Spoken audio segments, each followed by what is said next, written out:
Bacaan Injil, Lukas 6:6-11, Senin, 5 September 2022. Shalom, Bapak, Ibu, dan saudara-saudari terkasih dalam Yesus Kristus. Marilah kita mendengarkan dan merenungkan sejenak firman Allah, Injil Lukas, pasal 6, ayat 6-11. Yesus menyembuhkan orang pada hari Sabat. Inilah Injil suci menurut Lukas. Pada suatu hari Sabat lain, Yesus masuk ke rumah ibadat lalu mengajar. Di situ ada seorang yang mati tangan kanannya. Ahli-ahli Taurat dan orang-orang Farisi mengamat-amati Yesus kalau ia menyembuhkan orang pada hari Sabat, supaya mereka dapat alasan untuk mempersalahkan dia. Tetapi ia mengetahui pikiran mereka, lalu berkata kepada orang yang mati tangannya itu, "Bangunlah dan berdirilah di tengah." Maka bangunlah orang itu dan berdiri. Lalu Yesus berkata kepada mereka, "Aku bertanya kepada kamu, manakah yang diperbolehkan pada hari Sabat, berbuat baik atau berbuat jahat, menyelamatkan nyawa orang atau membinasakannya?" Sesudah itu, ia memandang keliling kepada mereka semua, lalu berkata kepada orang sakit itu, "Ulurkanlah tanganmu." Orang itu berbuat demikian, dan sembuhlah tangannya. Maka meluaplah amarah mereka, lalu mereka berunding. Apakah yang akan mereka lakukan terhadap Yesus? Demikianlah sabda Tuhan. Terpujilah Kristus. Renungan Injil, berbuat kebaikan. Bapak, Ibu, dan saudara-saudari terkasih dalam Kristus Yesus, apa makna Sabat? Sabat adalah satu hari yang diindahkan bangsa Israel sebagai hari suci bagi Allah. Orang Yahudi mengkhususkan hari itu bagi Allah semata. Pasalnya, Allah berhenti bekerja, melakukan karya penciptaan pada hari ke-7. Pada hari itu, orang Yahudi tidak melakukan apa-apa, kecuali beribadah.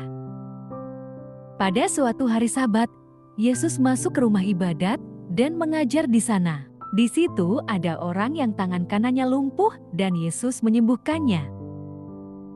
Para pemuka agama menyalahkan tindakan Yesus. Dengan tindakan itu, mereka memandang Yesus melanggar ketentuan Sabat. Menurut penilaian mereka, Yesus bisa menyembuhkan orang itu pada hari lain. Apalagi, orang itu dalam kondisi tidak terancam nyawanya karena penyakit tersebut. Jadi, tindakan untuk menolongnya bukanlah hal yang mendesak. Para pemuka Yahudi terpaku pada peraturan sehingga melupakan makna Sabat yang sebenarnya. Jadi sebenarnya, apa tujuan Allah menurunkan ketentuan itu? Sabat adalah karunia Allah supaya kita berhenti, dilepaskan dan disegarkan olehnya. Namun, itu bukan berarti kita menganggur atau boleh melakukan apa saja sesuka hati. Akan tetapi, Sabat adalah waktu untuk melakukan agendanya.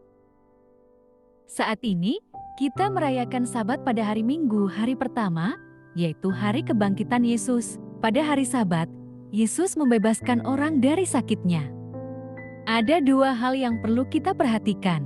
Pertama, Sabat adalah waktu untuk menerima kebaikan Allah. Ada saatnya kita berhenti mencari uang dan memburu peluang. Dengan kata lain, kita perlu untuk sejenak meletakkan kepenatan hidup.